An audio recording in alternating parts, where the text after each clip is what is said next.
Boa noite a todos vocês que estão nos acompanhando aqui. Que privilégio estarmos juntos mais nessa noite de domingo para adorar a Deus. Eu quero convidar você a abrir a sua Bíblia no Evangelho de Marcos.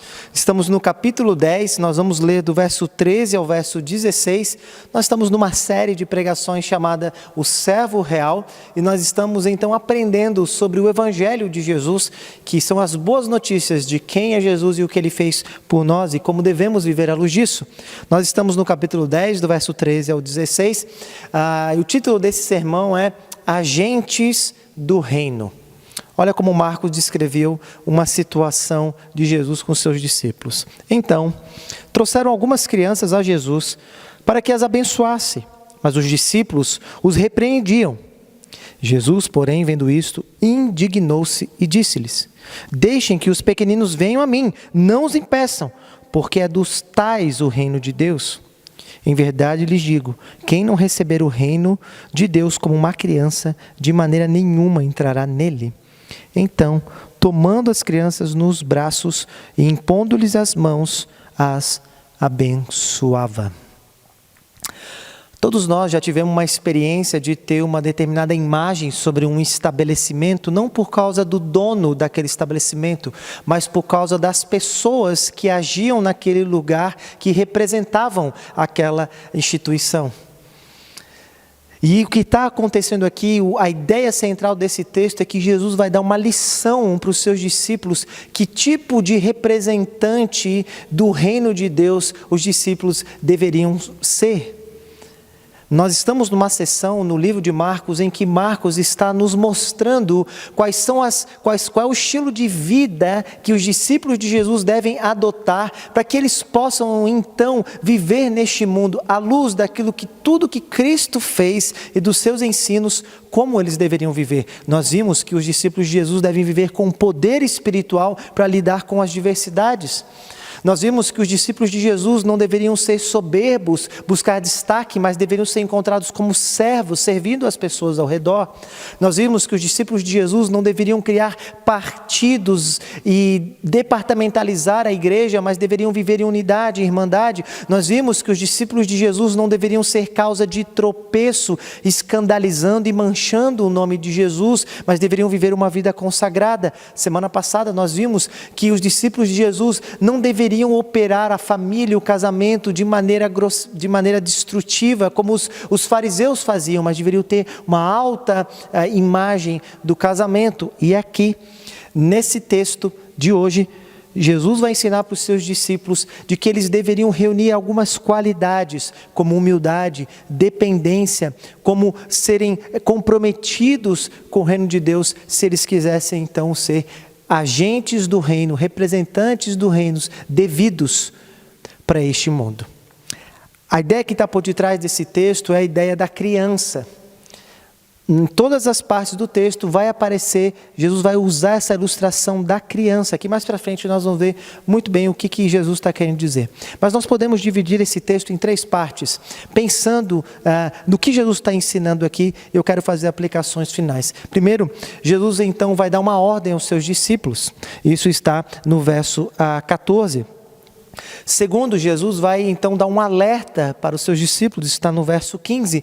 E em terceiro lugar, Jesus vai dar o exemplo para os seus discípulos, que está no verso 16. Então, Jesus, acerca desse tema, quais são as características de que eles deveriam ter, ele vai dar uma ordem, vai dar um alerta e vai deixar o seu próprio exemplo. Bota os olhos comigo. Começa o relato dizendo, no verso 13, então, que algumas pessoas, que nós não sabemos quem são, trouxeram suas crianças até Jesus. Nós sabemos que Jesus está em casa, né, na região ali da Galileia, e então algumas pessoas trazem seus filhos para se encontrar com Jesus, para que Jesus as abençoasse. A palavra crianças aqui é uma ideia de recém-nascidos e até bebês, crianças de até 3, 4 anos, então eram bem pequeninos, né? E era uma prática comum até hoje no Oriente Antigo, no Oriente Médio, mas especialmente dentro da cultura judaica, uma prática de levar filhos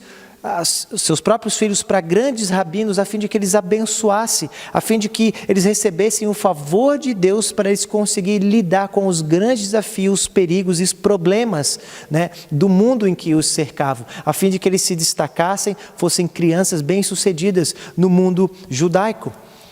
Dizem os historiadores que a condição das crianças era muito precária no mundo antigo.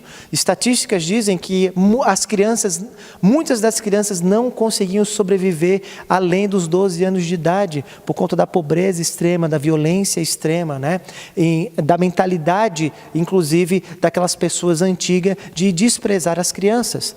Então, pais piedosos que amavam seus filhos tinham o costume de levar seus filhos até os rabinos para que eles abençoassem, para que eles pudessem conseguir passar por todos os desafios e serem adultos abençoados na vida.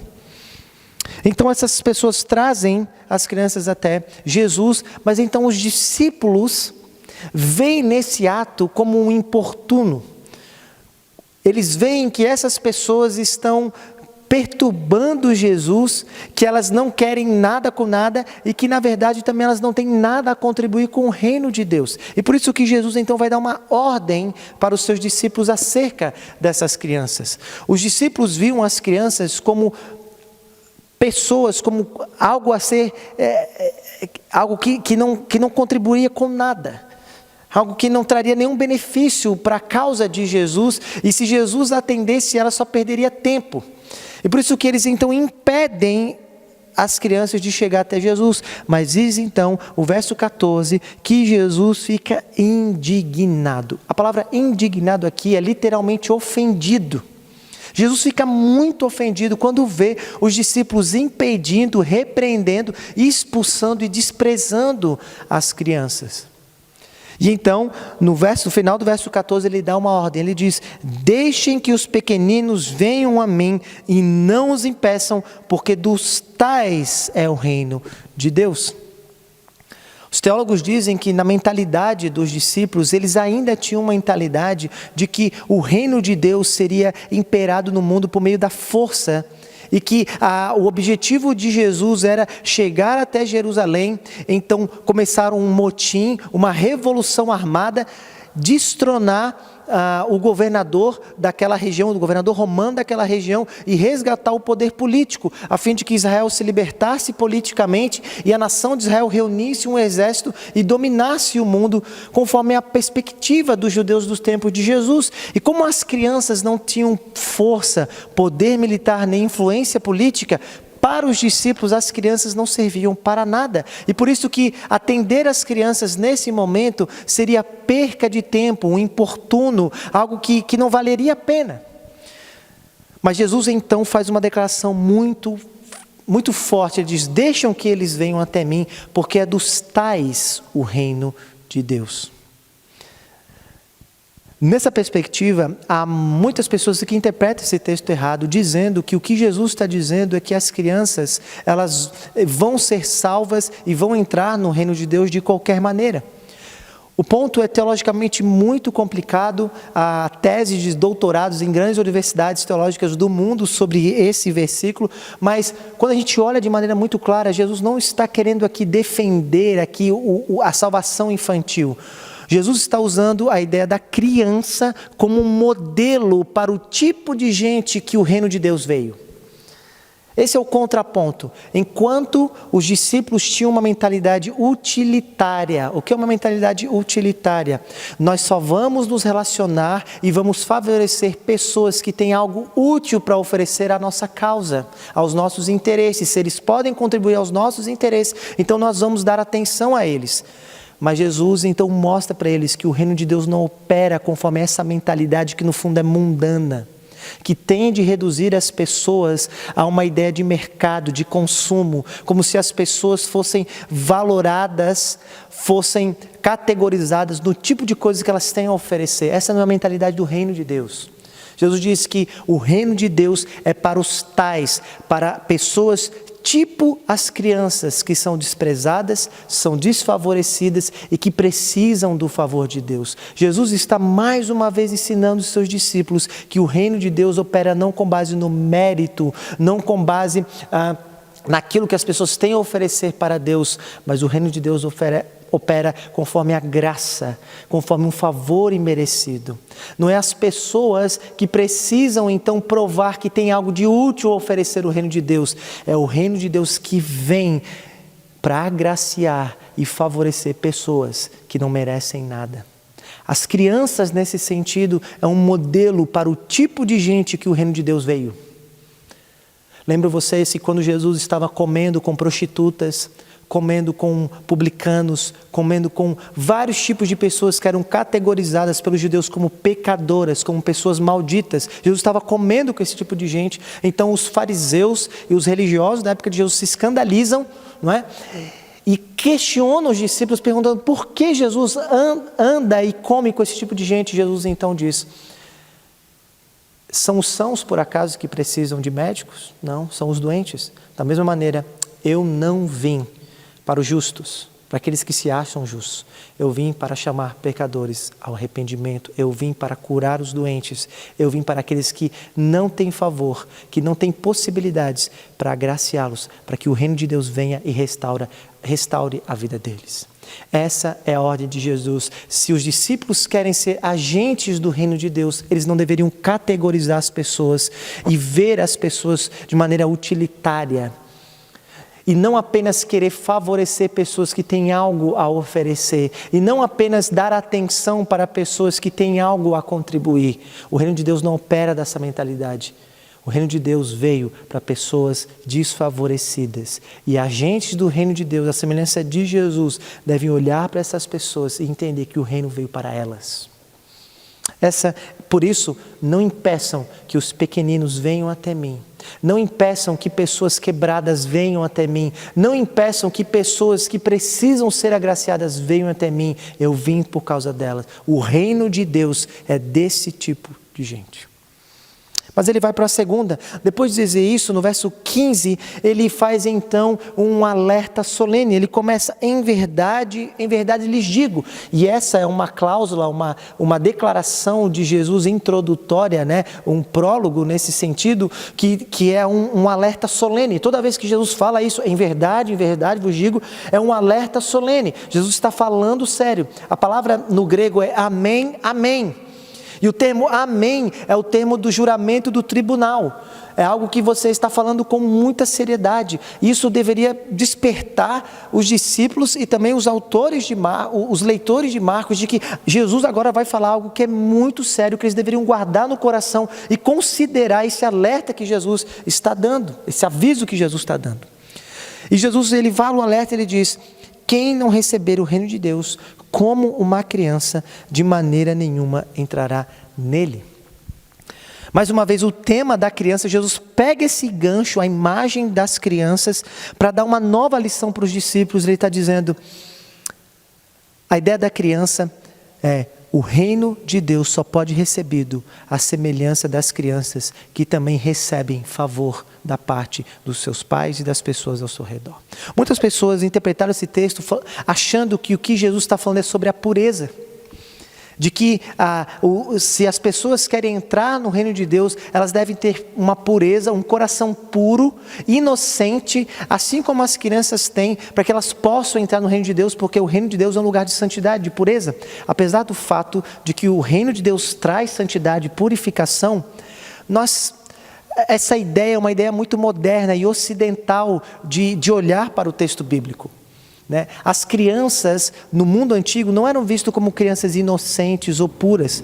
E na verdade, se a gente for pensar bem na nossa própria experiência, se você tem filho, você sabe muito bem que criança de pura não tem nada, de inocente não tem nada. Eles são muito sem vergonha quando querem, e crianças têm maldade, muitos tipos de maldades no seu coração. A ideia não é de se tornar como criança ou receber o reino como uma criança, não é você ser puro ou inocente para entrar no reino de Deus, porque isso seria de alguma maneira uma salvação por obras.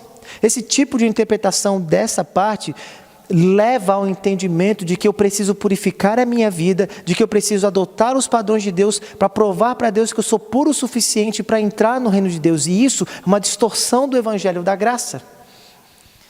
A salvação não vem com base nos nossos méritos. A salvação não é algo que Deus nos retribui por causa da nossa obediência ou por causa da pureza da nossa vida.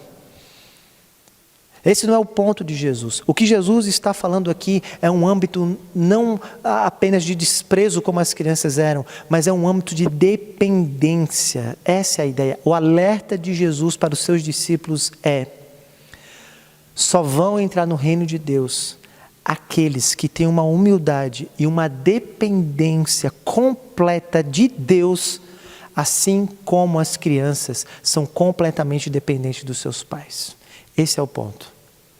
Jesus está dando essa lição para os seus discípulos. Então, receber o reino como uma criança é receber o reino de Deus e depender do Pai Celeste de maneira tão profunda como também uma criança depende dos seus pais. Quando você olha para as crianças, você vê que a criança, ela busca, ela não é autossuficiente, ela não tem esse tipo de soberba, ela não tem esse tipo de manifestação de querer provar a si mesmo. A criança sempre busca os seus pais para buscar segurança e espera que os seus pais lhe supram as necessidades, espera que os seus pais estejam ali para cuidar, para proteger. E assim deveria ser os discípulos de Jesus, dependentes de Deus, esperando por Deus e confiando em Deus em humildade.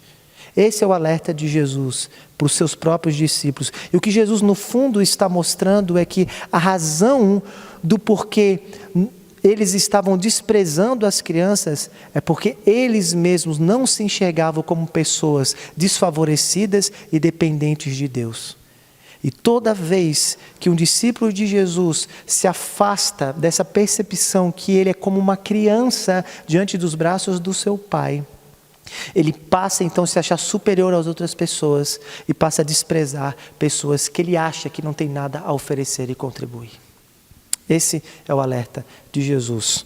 Então ele vai para o final, no verso 16, depois então de dar uma ordem, deixem a vir a mim os pequeninos, depois de dar um alerta, olha, vocês mesmos precisam ser como crianças para entrar no reino, ele então dá um exemplo, o verso 16 termina dizendo, então, tomando as crianças nos braços e impondo-lhes as mãos, as abençoava. O texto termina fazendo um contraponto de como ele começou. O texto começa os discípulos impedindo que as crianças fossem tocadas por Jesus, mas agora termina com Jesus pegando essas crianças nos seus braços e abençoando elas. A ideia de abençoar é a ideia de não apenas de declarar algumas palavras de bom sucesso para alguém, mas a ideia de receber na sua presença. É a ideia de considerar o estado daquela pessoa. É a ideia de rogar a Deus e ter o desejo profundo de que a graça de Deus, o favor de Deus e o poder de Deus revista aquela pessoa para que a história daquela pessoa seja mudada. Essa é a ideia de bênção. A ideia de bênção dentro da Escritura é a ideia de florescimento da vida. O favor de Deus para fazer com que situações caóticas sejam ordenadas, situações quebradas sejam restauradas e situações de morte se tornam então floresça a vida. E é isso que Jesus faz. E o que Jesus está fazendo é dando um exemplo para os seus discípulos. É esse tipo de pessoa que os discípulos deveriam ser, se eles querem ser agentes do reino de Deus. Eles deveriam ser pessoas engajadas com o avanço do reino de Deus, pessoas comprometidas em ser um instrumento para que a bênção de Deus chegasse em pessoas que precisam. Eles deveriam desejar participar da história das pessoas como pessoas que foram usadas para que a bênção de Deus chegasse. E eles deveriam então romper com as percepções culturais, com a mentalidade do seu tempo, não deixar ser influenciado por isso, pelas suas preferências, seus privilégios, mas se colocar em situações para que eles pudessem ser bênção na vida de outras pessoas. Bruce Waltke, um erudito do Antigo Testamento, disse que o ímpio é aquele que está comprometido em prejudicar outras pessoas para se beneficiar. Enquanto o piedoso, ele está engajado e disposto a se prejudicar para que outras pessoas sejam beneficiadas. É esse tipo de pessoa e de mentalidade que Jesus quer que eles tenham. Jesus dá uma ordem, ele faz um alerta, ele deixa o seu próprio exemplo. Portanto, amados irmãos, o que nós podemos aprender desse texto? Eu quero tirar 3 aplicações muito diretas e falar ao seu coração nesse momento. A primeira lição que nós podemos tirar desse texto é: para quem é o reino de Deus? E essa aplicação é um cuidado que nós devemos ter, eu e você que somos discípulos de Jesus. Nós temos a tendência muito perversa, às vezes, de querer colocar as pessoas em categorias e de fazer um julgamento do tipo de pessoa que merece a atenção da igreja, que tipo de pessoa que merece a nossa própria atenção e que tipo de pessoa deve ser alcançada ou não. Todos nós temos as nossas preferências, corremos o risco de, com base em nossas preferências, com base em nossos achismos, com base em nossas experiências, achar que determinado tipo de pessoas deve ser alvo do investimento da pregação do evangelho, do investimento da igreja, e determinados tipos de pessoas não.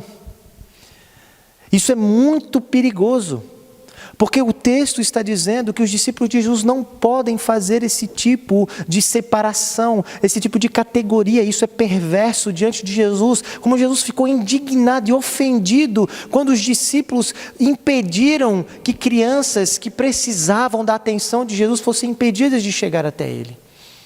Nós não podemos fazer isso.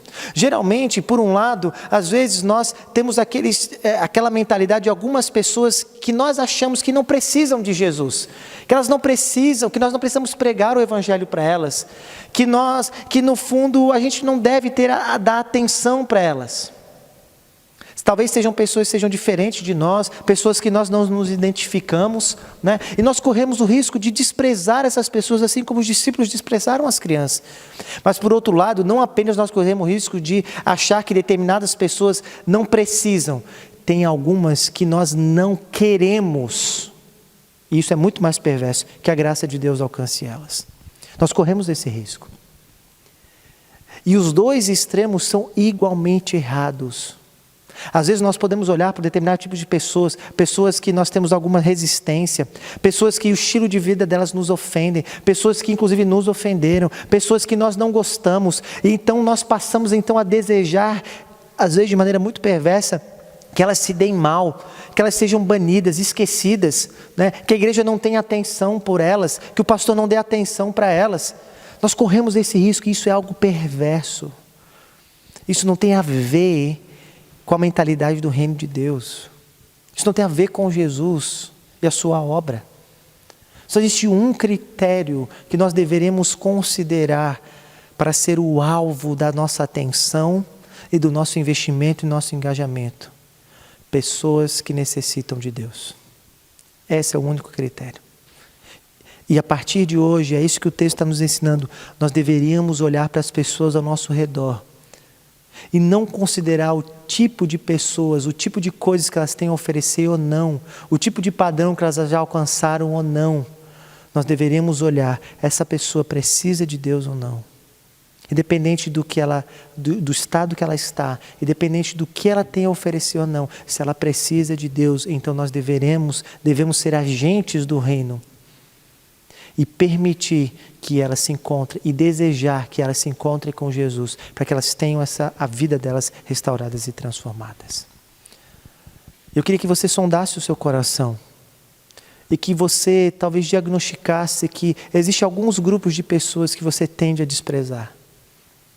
E talvez você precisa reconhecer e pedir perdão. Talvez você precisa considerar que talvez você tenha uma percepção equivocada, talvez uma mentalidade utilitarista como os discípulos tinham para operar os seus relacionamentos.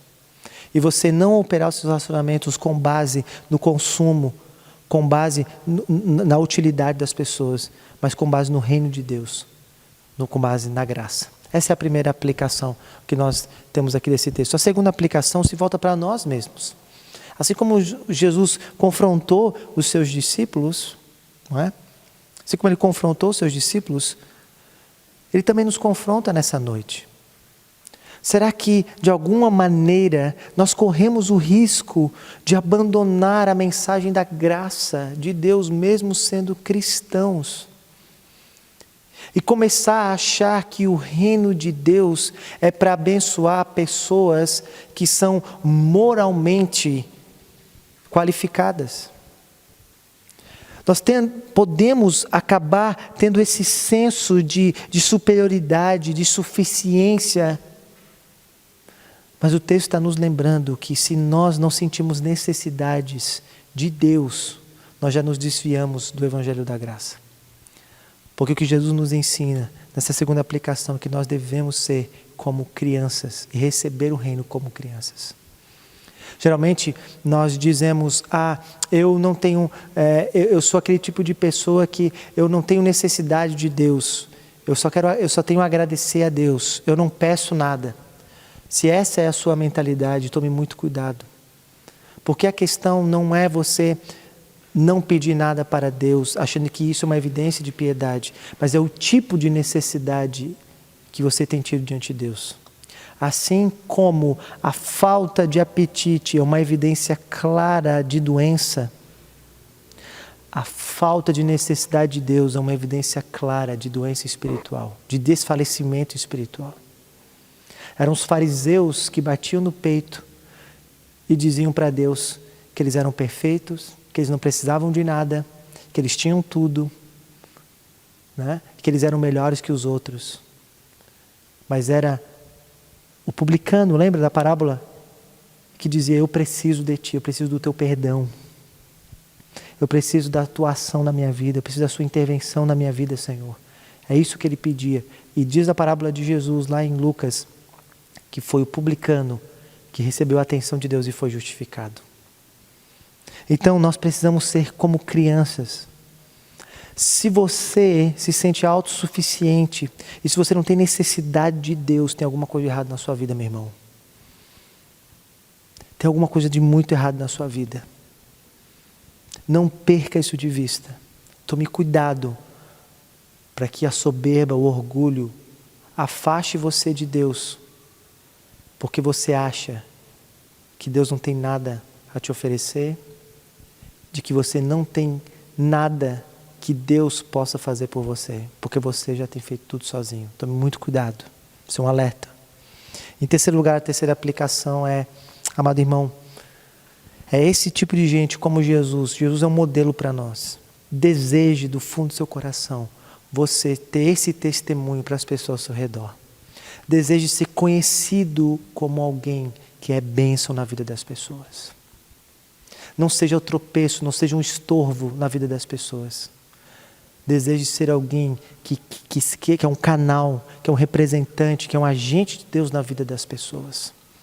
Deseje ser isso lá no seu trabalho. Deseje ser isso na sua família. Lá no seu trabalho, deseje que as pessoas vejam como Jesus age ao olhar para você, para a sua vida. Tenha atitudes santas, atitudes piedosas, para que a vida floresça, a bênção de Deus floresça nas pessoas e nas situações ao seu redor. Não seja aquele tipo de gente que faz com que situações piorem, que situações se prejudiquem. Deseje ser uma bênção e haja como um agente do reino de Deus neste mundo. Essa é a terceira e última aplicação que nós podemos fazer desse texto. Guarde essa palavra no seu coração e que você possa seguir os passos de Jesus.